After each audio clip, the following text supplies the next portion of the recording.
Hey, and welcome to Be the Bridge. I'm your host, Brian Peyton Joyner. From the time I was 11, I tried to pray away the gay. But my senior year in college, I realized I could pray and be gay. Each week, I'll share my experiences and chat with others as we build a bridge between the LGBT community and people of faith. Thanks for joining, and let the construction begin. Hello, fellow bridge builders. Thank you all for joining me today for this 15th episode of Be the Bridge podcast. I'm your host, Brian Peyton Joyner, author of the novel, The Wisdom of Stones. The novel's about Ben, a college senior who promised God and his meemaw he'd be a Southern Baptist preacher, but he can't pray away the gay. The novel takes place in the early 1990s and is loosely based on my struggles with my sexual orientation and faith. I grew up Southern Baptist in Addison, South Carolina. And our preacher seemed to go out of his way almost every week to bring up gays, homosexuals, or one of my least favorite words, sodomites. I really thought that unless I could be cured of my same-sex attractions, I'd be condemned to hell for all eternity. My guest today is someone from a conservative religious background who was the wife of a Southern Baptist pastor for 30 years. I say was, not because she's divorced, but because her husband's no longer a pastor. Jackie McQueen's world was turned upside down on April 8th, 2014, when she found out that her son was gay. And for the past 3.5 years, she has struggled with her conscience, her faith, and being a mother. I found out about Jackie through an online Facebook project started by Liz Dyer, one of my former guests. When I read Jackie's Mama Bear story, I knew I had to have her on the show. She's an extraordinary person whom God has called to do extraordinary things, and her courage, compassion, and conviction make her a shining example of the best of Christianity. Hey, Jackie, thanks so much for joining me today. Thank you, Brian. Wow, you said some awfully nice things. Well, I tell you, I sort of feel like I know you from how open and honest you were in that Mama Bear Story project. It was such an incredible piece, and I was so moved when I read that because I could resonate with a lot of that, having grown up in Southern Baptist. I have to thank you so much for sharing your story. Well, thank you. It was kind of part of the healing process, because it was a pretty, traumatic thing to go through, and writing it all down and then sharing it later made my heart beat a little fast, but right. It's on the World Wide Web now, so right. But it has helped me get through it. Right. Jackie, I'm from South Carolina, and one of the questions we always ask in the South is, where are you from? So I like to start all my interviews with that question. Where are you from? I'm from a little town called Fayette, Alabama. If you're from there, you call it Fayette. It's a one syllable, but if everybody else calls it Fayette, yes. It's a 2-syllable word. It's northwest Alabama. It's about 45 miles away from Tuscaloosa, which is the home of the University of Alabama. Okay. Now, did you grow up Southern Baptist? I did grow up Southern Baptist. I was in church all my life. I've been in church probably since the first Sunday after I was born.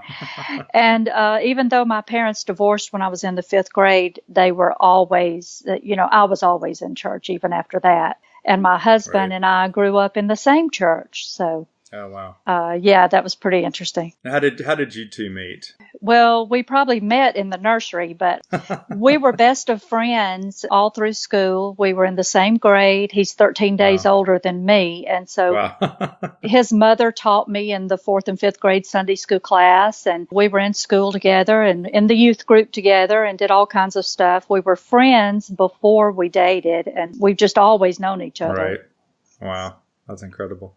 At what point did he know that he wanted to be a pastor? Well, I didn't marry a minister. I married, I think he was going to be an engineer or something like that. We got to the University of Alabama, and he just wasn't happy with his major and just didn't understand why. And we found out later that was God calling him into the ministry. And we went home one day for the weekend, and he disappeared and went and spoke with our pastor from our home church. And when he came back, he said he had something to tell me, and I was like, oh my goodness, and so that's what it was. When he finally got around to telling me he wanted to be a minister or go into the ministry, I was kind of relieved, because I was thinking, okay, it's either military or foreign missionary or something. So, but that's how how that happened. This was when y'all were in college? Yeah. So he then immediately went to seminary after that? We left the University of Alabama after only 1 year, and he went to Samford University and got his undergrad there,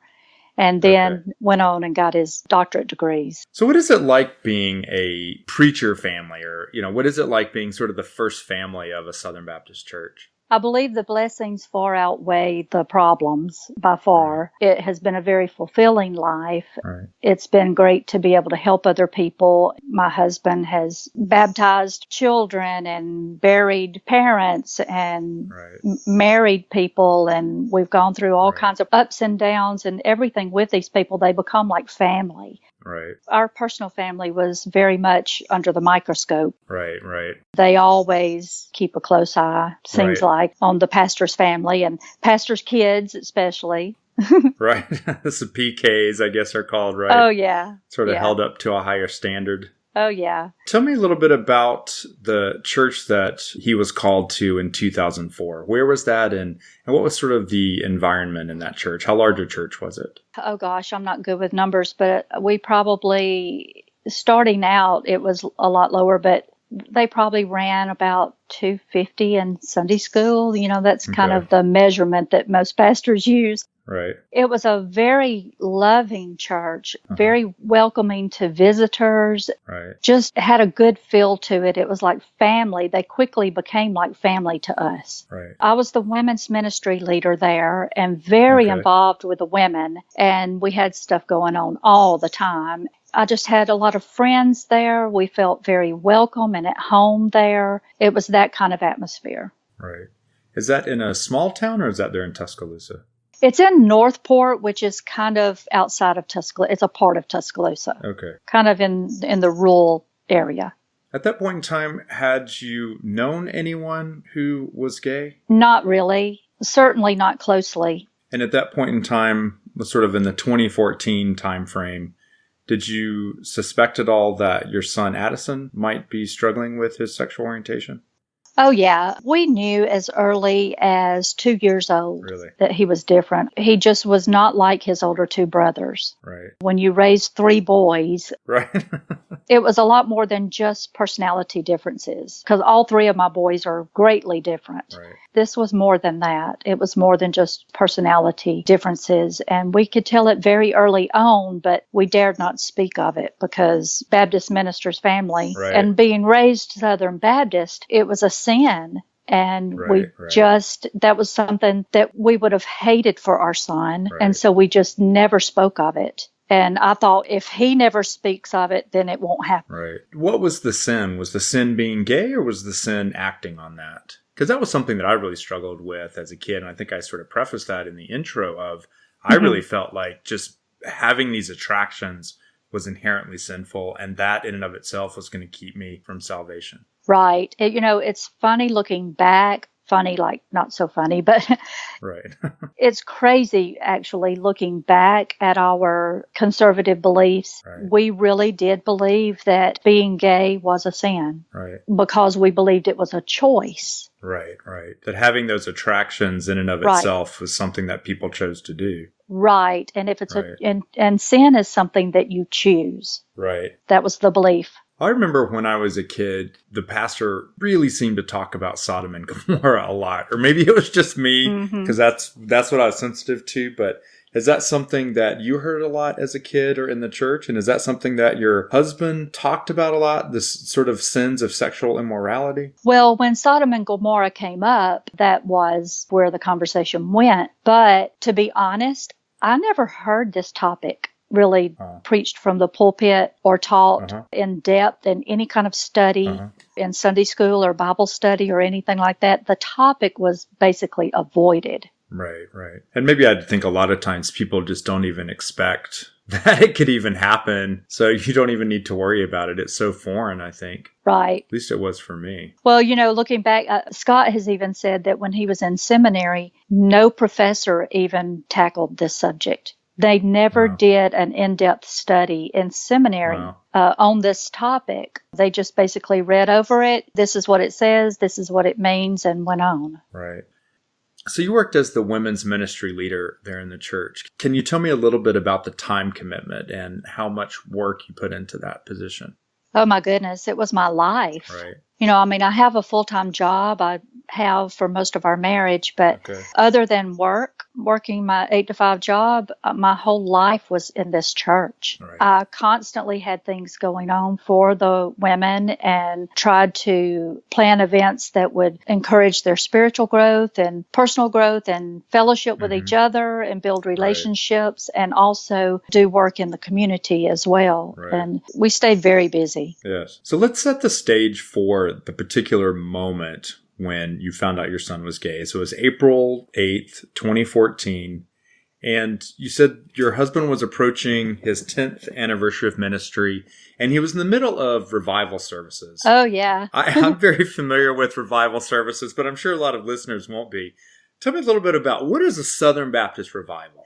Good old Southern Baptist revival is when you get an evangelist to come in for a week and you get usually a visiting musician that will lead the music and do the special music and that sort of thing. And you have worship services every night that week. Right. Usually you eat. Baptists always eat. We find a reason to eat.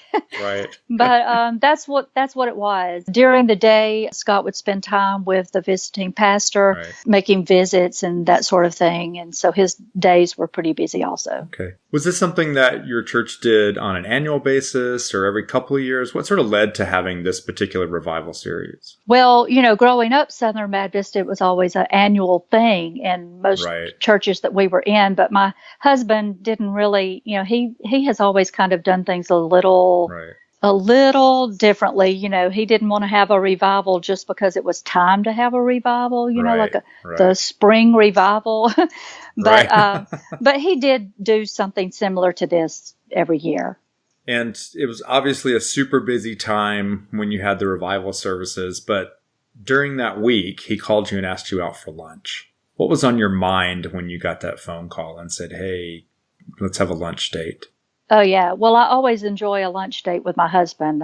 Those are two things I love, my husband and food. Right. But on that particular day, it just kind of struck me odd that he would want to do that with how busy the week was. And so when I pressed him about it, he told me, he said, Jackie, we need to talk. It's about Addison. And I said, oh, my gosh, what? Right. He said he has come out as gay. He's told some people that he's gay. And Brian, I just freaked completely out. I mean, I was terrified. Sitting at work, just trying to sit at my desk and keep my composure. But one of those moments where you feel all the blood just rush out of your body. Right. It scared me to death. It really did. So that was in the morning that you found out about this? Yeah, it was right before lunch. And so we had lunch and talked about it a little bit. We were just, before Scott made it to work to pick me up, I just started frantically searching the internet. How do you talk to your kid about being gay? I just Googled that. And so I didn't come up with much, but I did run across the statistics of gay teen suicide and homeless teens who are gay and that sort of thing. And it just really frightened me. And so I knew, and I shared this with Scott at lunch, that we had to handle this tenderly. Even though we were upset, we didn't know what in the world we were going to do about this, how we were going to handle it. We had to talk about it carefully with our son. So I know some of the thinking on this in the conservative Christian community is that, really, if you have a child who comes to you with these feelings, you need to really show them what would be called tough love. You sort of are willing to push that child out of your life versus accepting that child for who they are. Was there ever any element of that, any point in time where you thought that you may have to push your child away in order to sort of stay true to your beliefs at that time? Absolutely not. And I just think that that's by the grace of God, because being a Southern minister's family, we could have easily well, we could not have, but it could have easily gone the other way where we chose the position or the career over our son. I can't imagine doing that. Right. But I have heard of that happening. But it was never an issue or a thought. It never even came into our heads to do that. Let's go to that initial moment when you and your husband were able to actually confront your son and talk with him about this revelation that he had made, that where he had told people that he was gay. Can you give us a little background on how it was that he came out? Well, to my knowledge, what happened was he participated in an honest hour online, which I'm not really familiar with, but apparently it's where you open yourself up to an hour of questions, and whatever you're asked, you have to give an honest answer. And someone there asked him if he was gay, and he just simply said yes.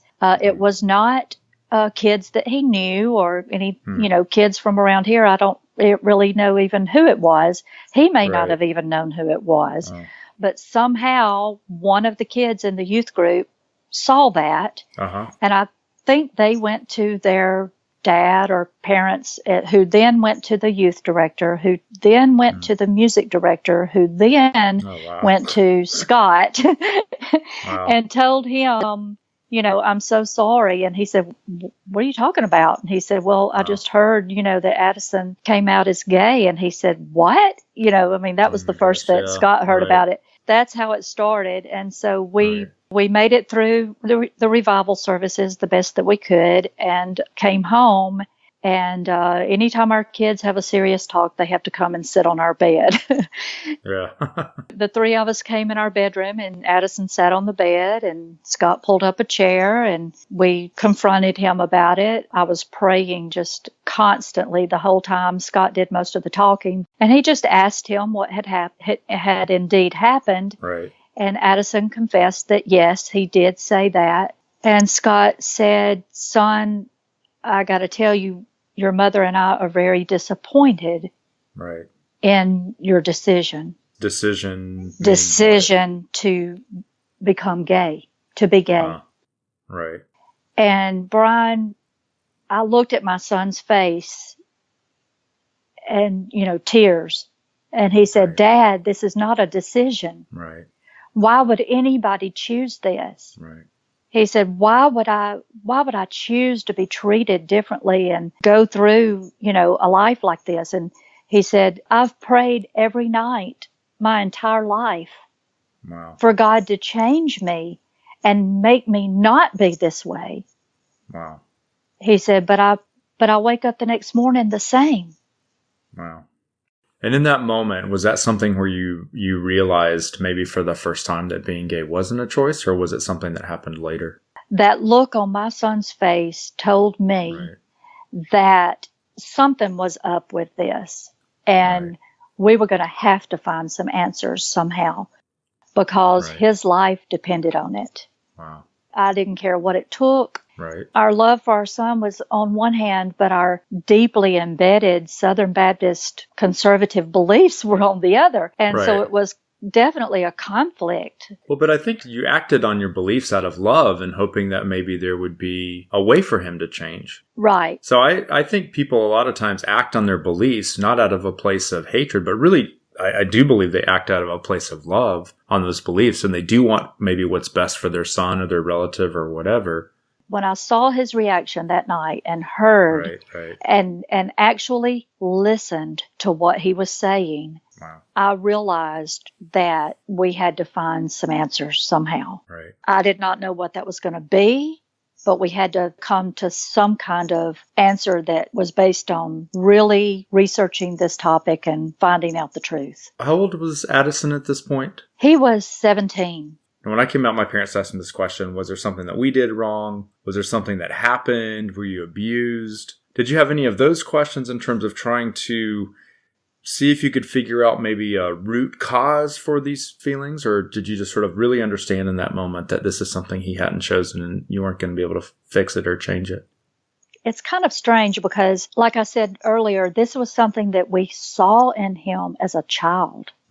We really did. I knew he had not been abused or anything like that, but he had heard from the pulpit on an occasion or two from my husband that being gay was a sin. And he had heard me say it at home, like when a certain artist would have a song or something that would conflict with our beliefs, or a television show would come on. Right. So he heard that it was a sin from me at home and heard from his dad as well. And so, it's really sad looking back that he kept it a secret for so long, and had to hide who he really was from the people that love him the most. Right. I'm just curious about what television shows he might have been exposed to or been interested in. I know Glee was something that obviously I think would have come out that would have been a pretty big TV show. Was that something that he was interested in watching Glee? No, he didn't really. Okay. A show that came out right at that time was Modern Family. Okay. It's one of my favorite shows now, but we wouldn't even turn it on then. Isn't that funny? Oh, wow.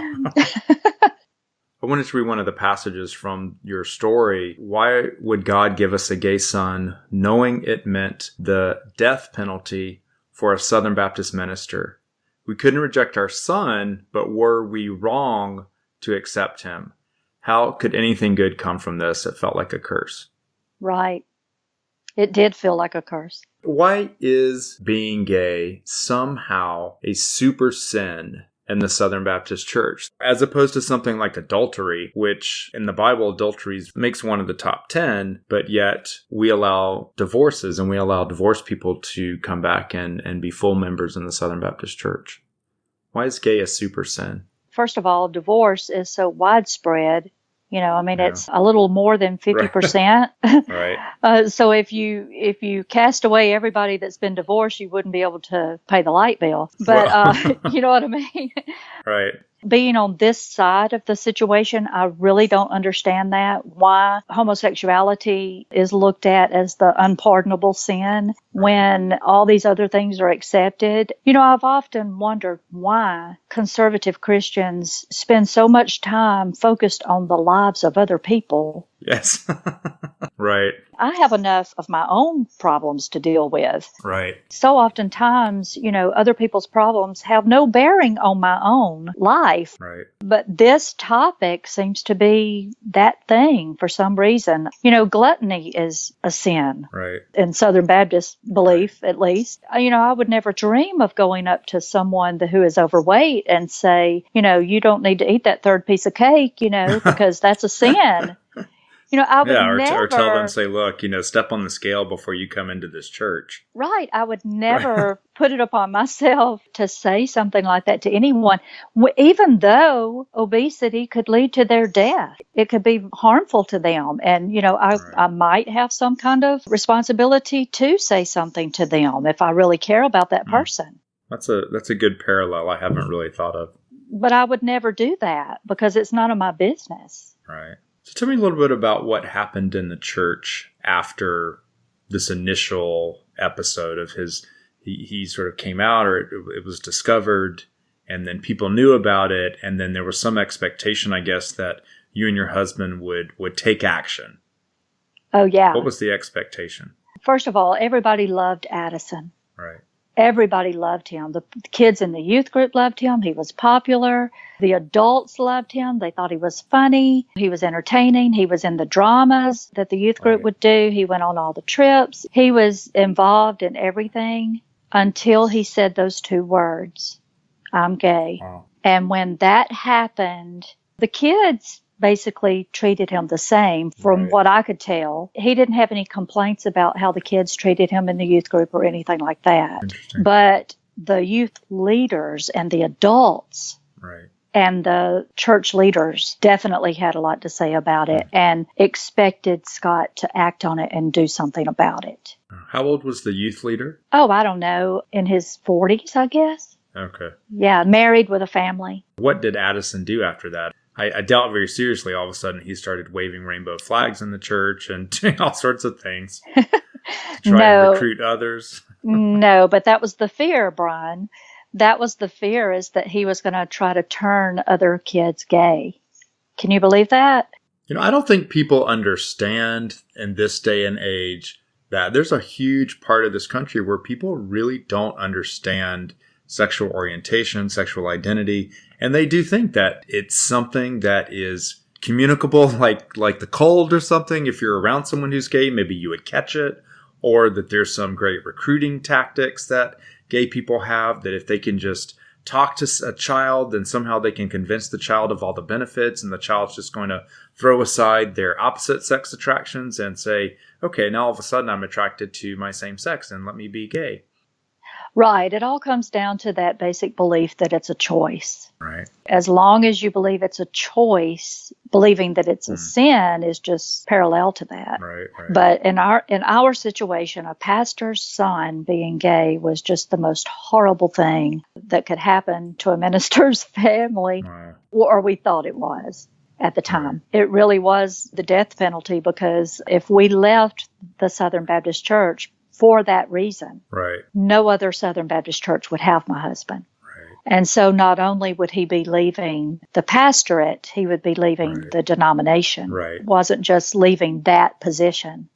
It was far bigger than that. Scott pretty much took the lead on this and tried to tackle it before he was approached. And so he called a deacons meeting, got the deacons all together, and just poured from his heart. I mean, it was a very emotional meeting for him. He just flat out told them what was going on, what had happened. The deacons basically told him that he had their support. What did that mean? That he didn't need to leave the church, or what did it mean that he had? They did not want him to resign at that time. We weren't real clear what it meant, but they were trying to understand. They were trying to be supportive, but they did have some conditions, and they kind of laid those out for him. They told him that they wanted him to take a few weeks off to deal with our family's crisis, which we didn't have a crisis. Everything was great at home. Addison was actually doing a lot better because he had lifted a huge weight off of his shoulders. We were doing great at home. The crisis was really with the church. But they wanted us to take a little time off, which he did. And when we came back, they wanted him to give an announcement to our church and tell them that our son had come out as gay, and that he did not, as a pastor and a father, that he did not agree with this decision, and that he did not support the decision, and that he still held fast to his Southern Baptist theology. They kind of wanted him to give the church that assurance. Which was horrible, because, he would never have thrown his son under the bus like that and make an announcement of that kind. And then thirdly, they wanted Addison, they basically put a gag order on him and told Scott to make sure that he knew not to speak of being gay or do anything gay on church property. I'm not sure what that was. Whatever that means. Whatever that meant. But he couldn't talk about being gay. He couldn't talk about himself. He couldn't share from his personal life, what was going on with him, anything like that. He just basically was to keep all of that to himself. And the fear, that came out of fear. It really did, because I believe some of them really thought, and I think this came out in some of the meetings, these parents were afraid that he was going to try to turn their kids gay. Which is just really, it's crazy to think, but looking back years and years ago, I can remember knowing that Addison had these tendencies. I tried to keep him away from certain children. For fear that it would turn him gay. So I can understand the ignorance, but that's exactly what it is. How much time had passed between that initial announcement that he had in that honesty hour of Addison saying I'm gay to the time when Scott had the meeting with the deacons? It was pretty quick, because he knew that, before the day was over, it was spreading. The news was spreading. And so, we were not left with luxury of being able to deal with this as a family privately. So this was within that first week then? No, well, I guess within the first few weeks. He met with the deacons very quickly after we knew, because he wanted them to hear it from him. Because he knew that the news was spreading, the kids in the youth group knew, so that automatically meant their families knew, their parents knew. It was spreading. It was really a minority of people, as far as looking at the whole membership, the majority of people in the church had no clue what was going on. Okay. But it was the leadership that did know. Right. And people involved with the youth. Right. Let's take a really different example. What if Scott had gotten a girl pregnant in the church? What would have been the reaction in that regard? You mean Addison? If Addison would have gotten a... Well... Now... Sorry. If Scott would have gotten a girl pregnant, that would have been a whole lot of problems. But, Sorry. Yeah, Scott and I have talked about this, and I think he could... Brian, honestly... He could have gotten on drugs. He could have gotten a girl pregnant. He could have, I bet he could have killed somebody. Wow. And the church would have embraced us and loved us through it. Wow. I really do think that. Unbelievable. It really is unbelievable. And this was just that unpardonable sin. And I think it was just because of fear. Right. How did your relationship change with the women in your church? The ones that did not know of our situation, I'm sure that they could sense a change in me because it became more and more difficult for me to put that smile on, the pastor's wife smile every Sunday and act as though nothing was wrong. I played the keyboard in the worship band. And so I was on stage every Sunday in front of people. And that was difficult. But the women that knew of our situation, most of them, their reaction to me changed. They started basically treating me like a plague. They would avoid me at all cost. I had friends in the church that avoided me. I had a best friend in the church that was closely in ministry with me that just could not support me through this, and that friendship was lost. Was there anybody in the church who came to you and said, "Hey, Jackie, I'm here for you if you need to talk"? No, that was the surprising thing to me. Wow. The deacons all knew about this, which automatically meant that their wives knew about it.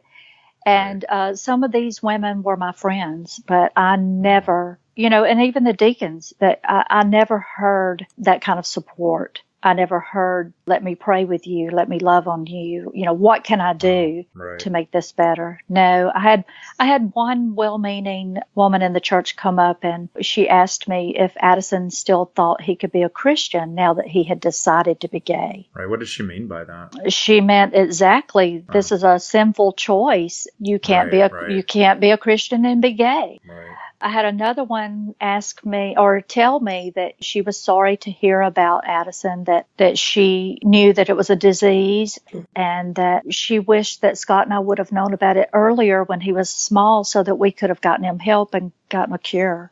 Wow. It's funny now, but it sure wasn't then. Right. And what do they say? Comedy is tragedy with distance. Right. That's exactly right. It was painful. The silence is what hurt the most. And I think, to be fair, I think that a lot of people just did not know what to say, so they didn't say anything. But the silence can be misinterpreted as all kinds of things, especially in a woman's head. We imagine all kinds of horrible things, If somebody doesn't say something, we can think up a lot of stuff for them. Right. So what was Addison's reaction? Was he aware that these things were going on with your husband and you? Did you have to tell him that the deacons had said, "Hey, they don't want you to talk about this"? And how did this affect his faith? We did have to sit him down several times throughout the situation. We had to remind him, you don't need to talk about anything. You need to keep your Facebook activity very light. Don't say anything on Facebook. Don't reveal anything about your personal life or what's going on with you or anything like that. We did try to shield him from a lot of what was going on in the church. Right. Because we did not want him to be hurt by that. But some of it did get to him. And I remember we pulled him out of the youth group, Brian. His senior year in high school, he had to leave the youth group. Wow. And that's such an exciting year when you have all these things happening and your senior trips and all this kind of stuff. And there was a major trip that the youth went on that he did not attend. We pulled him out of the youth group basically to shield him from the adult leaders, not from the kids. Wow. They went on a trip to Florida the youth group did. And when he got down there, it was kind of like an intervention. The Bible studies, everything was focused on homosexuality. And, I think it was because a lot of the youth in the youth group had questions about it because of Addison. But, he was there, and it wasn't something like he could excuse himself from and go sit in his dad's office. I mean, he was at the beach. Wow. When did you find out about that they had done that? Was that while he was down there? No, we didn't find out until he got back. That's the thing with kids. They don't tell you something when you can do something about it. Right. But yeah, we found out about that when he got back. So we pulled him out of the youth group, and our college leader was a very understanding, open-minded woman who is a dear friend of mine now. She and her husband were one of two couples that actually stuck with us through this. Wow. We knew that would be a safe place for him. And so that's what we had to do. I remember we came home one day and he told me, he said, Mom, he said, if the church doesn't want me to be there, I can just stay home and Dad can have church with me when y'all get back. That just broke my heart. I told him, I said, son, the day you stay home from church, I'll be staying home with you. Right. It's so heartbreaking for me to hear how people in the church think that they are gatekeepers between other people and Christ, that somehow they're able to tell someone, you cannot be a part of the church. You cannot be a Christian because you don't believe exactly what I believe. Right.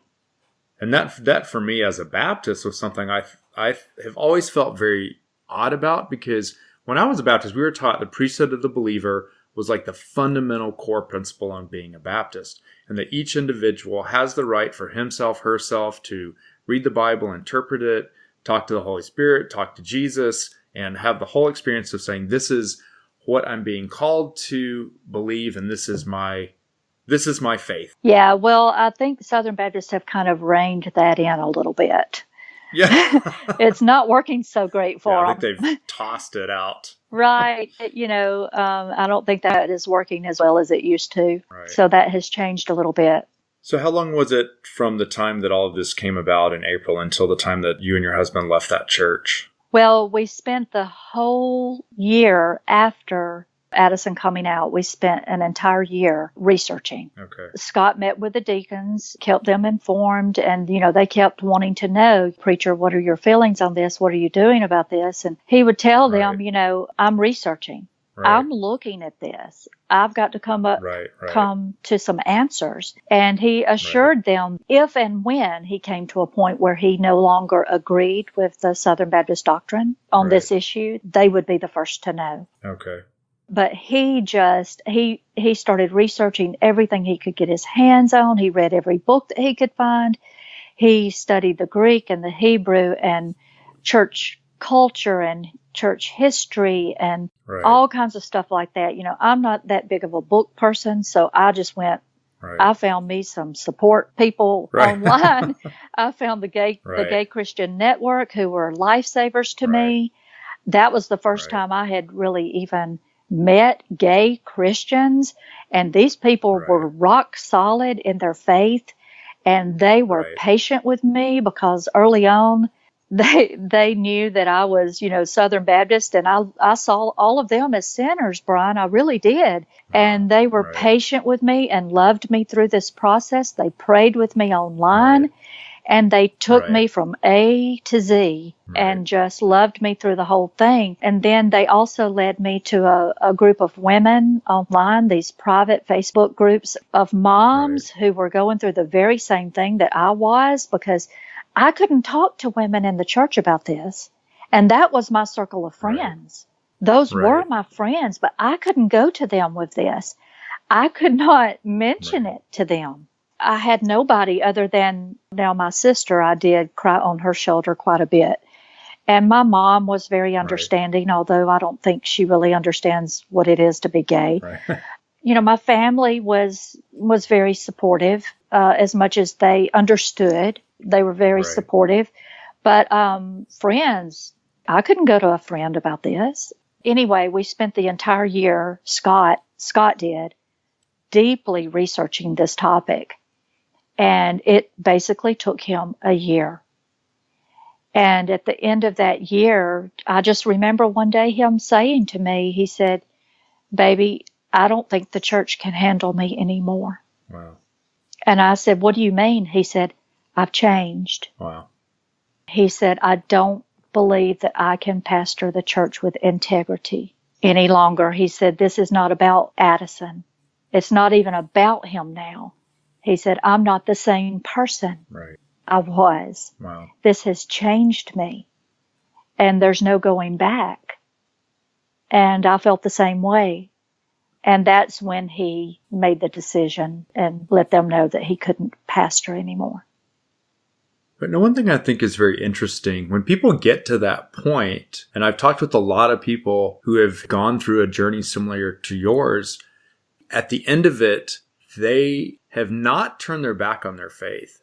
Their faith is not diminished. It's different, but it's stronger. Can you tell me about how your faith was at the end of this year odyssey? Oh, yeah. I would definitely say my relationship with Christ is stronger. My faith has definitely grown through this process. And Scott would say the exact same thing. We're just not the same people, Brian. We were not mean-spirited people at all, but we had no compassion for this group of people. We didn't even know it. We didn't even realize that we had those feelings.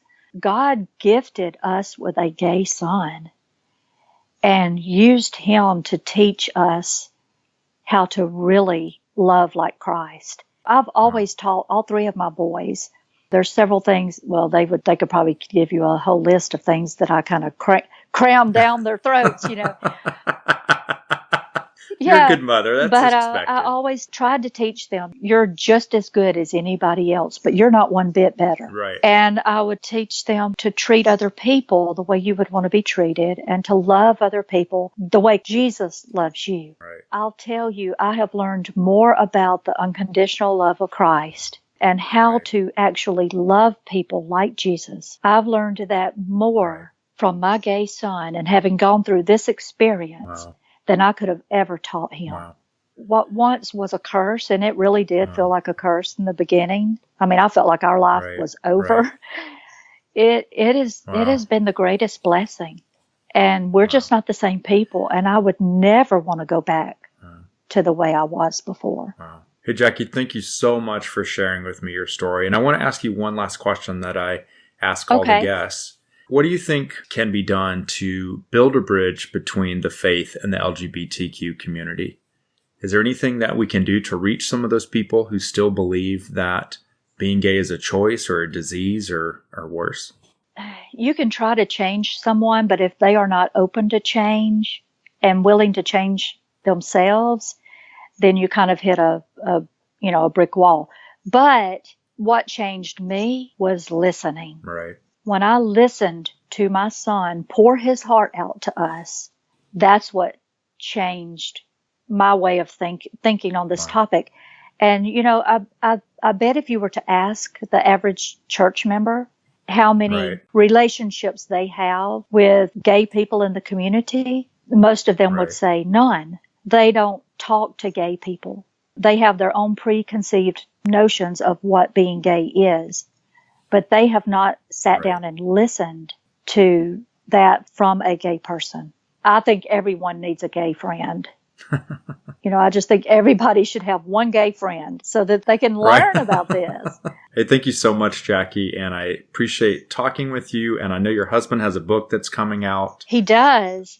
Do you want to talk a little bit about that? Yeah. The book is entitled Reasonable Doubt, A Case for LGBTQ Inclusion in the Institutions of Marriage and Church. It's published through Canyon Walker Press, and it's going to be available in January of 2018. Okay, excellent. Scott and I are going to the GCN convention in Denver in January, and we're going to have the book with us. And so we're really excited about that. Yeah, excellent. Well, I will be there, and I will look for you guys, and excited to meet you both in person. Oh, Brian, I can't wait to hug your neck and meet you. That will be great. Thank you so much. Thank you so much for having me. And I appreciate so much all of what you are doing to bridge this gap between the church and LGBT people. I'm just excited to just get to be a tiny little part of it. Thank you so much for talking with me today. Thanks, Jackie. Thanks for listening to Be the Bridge. If you enjoyed the show, I'd love a positive rating and review on iTunes. I appreciate your support and feedback. For more details, visit brianpaytonjoyner.com or follow me on Facebook or Twitter. The links are in the show notes. Have a great week. And as my grandpa used to say, if you live life by your own rules, you're gonna be okay.